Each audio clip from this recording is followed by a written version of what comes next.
agreed to in speaking to the motion. I'm going to waive the reading waive first. The reading.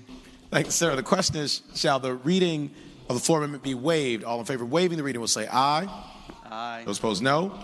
The ayes have it. The reading of the floor amendment is waived. Senator from Prince William County, Senator McPike. Thank you, Mr. President. I move the floor amendment be agreed to in speaking to that motion. Senator has the floor.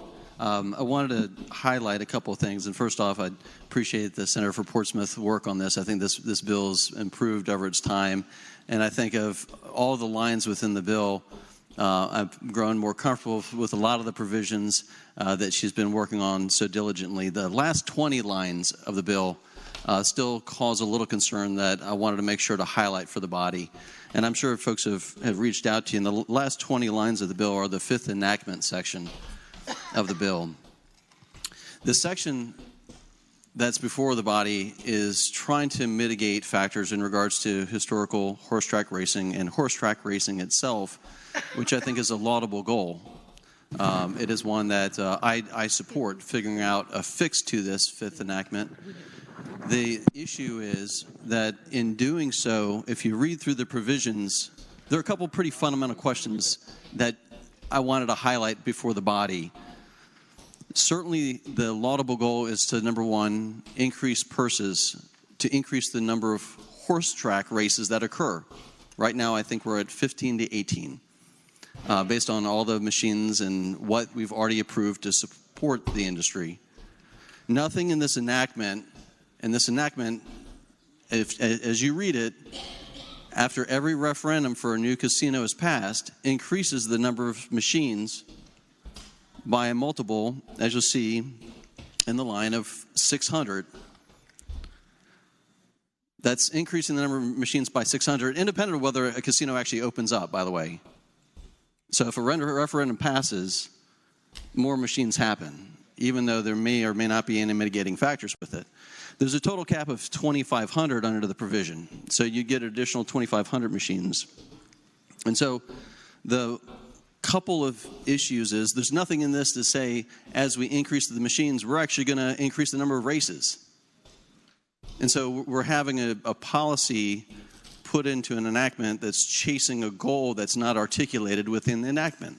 And I think if we're going to get to the heart of the problem and the heart of what policy solution we're chasing, which is to support the track and to support the horsemen. I think this enactment has veered slightly, and I wanted to make sure to call out to the body that I think there's some solution that this body can come up with. I think the enactment number 5, the last 20 lines of this bill, takes a little bit different approach that I think causes some problems. Those problems are as follows, and these are pretty important to consider. One of which is proposes 1,800 machines additionally to what is already authorized of 150. This past November, a referendum was passed in a locality in Northern Virginia, and under the administrative rules, 150 machines is what was allowed. And that was publicized to the citizens as a part of the news media in regards to the referendum. So now through this enactment clause, you're going from 150 machines to almost 2,000 machines. That's a pretty big jump. I think we rely on our referendum process, sort of a truth in lending and a truth in what we're telling people we're going to do. That locality rejected a 150 machine application based on traffic concerns. This now boosted almost to 2,000. Now here's a fun fact. 1,800 machines is more machines than the entire state of Kentucky that this enactment clause is putting in one town. The entire state of Kentucky has less machines, and they run the Kentucky Derby. So this is an opportunity to have a pause button, try to fix what we're trying to get at, which is the additional purses to the horsemen to run races in Colonial Downs. That's our goal. This has meandered a little bit off the path, and I think there's an opportunity to maybe increase the number of machines if there's another referendum. I think we need to have an honest discussion about what we're doing, overriding administrative rules that have been set, what's been purported to the public through referendum. Furthermore, in addition to the sort of structural issues and the basically proposed slot casino in Northern Virginia, the JLARC report highlighted some pretty important facts to us and for this body.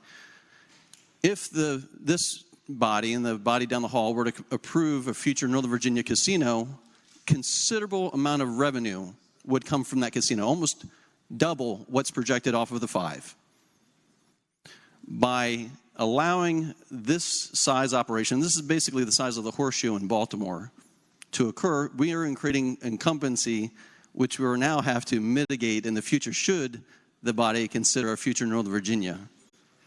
And I know there's other competing interests also across the river. That is not my concern. I think what is of importance is how this positions our future decisions and whether we're chasing this sort of down the road. And so I think there are a number of different policy considerations that come into play, while I think there are other measures that could considerably assist in mitigating the Horseman, the Colonial Downs, without impacting and taking a statewide approach under this provision that significantly impacts both Dumfries as well as Vinton. I think there are solutions that the body consider, and I hope that the body will continue to contemplate both the context of referendum, the impact of that on the people which voters approved, as well as the other mitigating factors that we can have a successful horse racing condition, Mr. President. And I thank the body for the time to highlight some of these important considerations. What purpose Center